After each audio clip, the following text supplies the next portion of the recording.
2019 году собираюсь обращаться за назначением пенсии. Какие документы необходимо предоставить?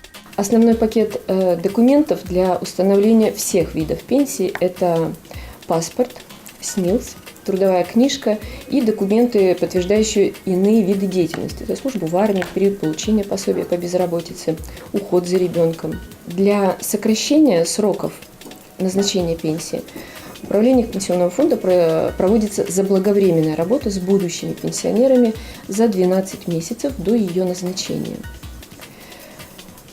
Поэтому в данном случае вам необходимо обратиться в территориальный орган Пенсионного фонда в 2018 году.